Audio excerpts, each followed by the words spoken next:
On Wednesday, several New York Times reporters are going to have to testify before a federal grand jury after being subpoenaed by the Trump administration. It stems from their report on the security precautions that forced President Trump to leave the NATO summit on the old Air Force One instead of the plane that was gifted to him, a $400 million gift from Qatar. In a statement, a Justice Department spokesperson said this: reporters are not the targets. Those leaking classified information are. The group chat is still here. Eddie, I want to share what New York Times reporter Maggie Haberman said about these subpoenas earlier today. And we should note that she did not personally receive one. Watch this. The reason that the reporters were looking at the fact that he was flying a different plane was because he posted a Truth Social comment about it, about how he was taking the old one for old time's sake, which was a little hard to believe. This is not just issuing subpoenas. It's sending federal agents to people's homes, as you said. The goal is very clearly intimidation. Well, it's an all-out assault on the Fourth Estate. Any institution, any individuals that seek to hold Donald Trump accountable, right, are subject. They are in the crosshairs. And so for me, this is one of the critical moves on the part of the Trump administration to undermine the foundations of American democracy. Not only we're going to be inundated with disinformation, but we're going to be inundated in such a way that we can't acquire the resources to hold people accountable in power. And so go after reporters, go after news agencies and the like. So this is just simply the latest instantiation of Trump's ongoing assault on the very foundations of American democracy, it seems to me. The power of the pen is real, but it is fraught. How much harder does it make it for reporters to do their jobs, for people to want to become journalists, to think, I don't just have to pay off my student loans, but do I have enough money in my bank account to pay a lawyer if I need to defend myself from doing my job? Right. It comes back to the process is the punishment, right? And so if you're going to be one of those people who are going to be spilling ink and trying to kind of bring to power, then you better have the backing of an organization like the New York Times, right? Mm-hmm. And they will defend the rights of their employees, of their the reporters, but it does, to your point, I think if you're just kind of one of those, keyboard warriors, you have a Substack, or you're trying to kind of break news for a smaller, progressive organization, you should be worried. I mean, because again, they can make examples. And one of the things that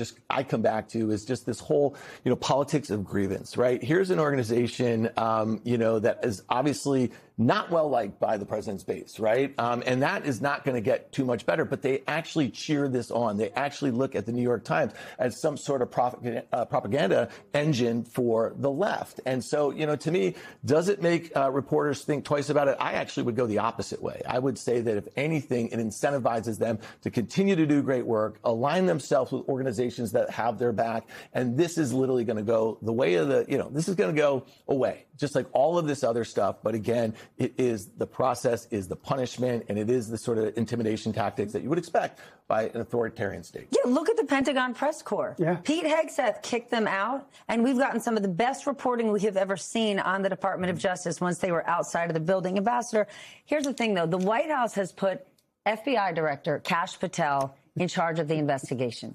He has been very, very clear for not just months, but for years, how he feels about the media. The subpoena was also signed by the head of the Southern District of New York. That is Jay Clayton. He is now up for Director of National Intelligence. Of course, he has his confirmation hearing this week. What do you make about this decision? Well, I mean, Kash Patel couldn't find his butt with a bell on it, right? But so I'm not worried about Kash Patel. But I do blame Jay Clayton, who knows better, who's a real lawyer and who ran the SEC with some integrity. And I'll tell you what, there was a Republican U.S. attorney named Jeffrey Berman who quit when the last Trump administration tried to get him to bring a prosecution he didn't believe in. That's what a person with integrity does, especially a U.S. attorney. You say, find somebody else. I'm not your boy, and you walk out the door. For Jay Clayton to do this because he's looking for a job right now, and because he might be better than Bill Pulte, which he is, but that's where we are. The fact is like, shame on him. And I will tell you, the president was embarrassed. He lied about it. And then federal agents show up at somebody's house. I mean, what the hell is going on? And what we depend on is a guy like Clayton saying, this is too far. Okay, Kash Patel, to your point, might not be able to find his butt with a bell, but he's hugely powerful. Yes.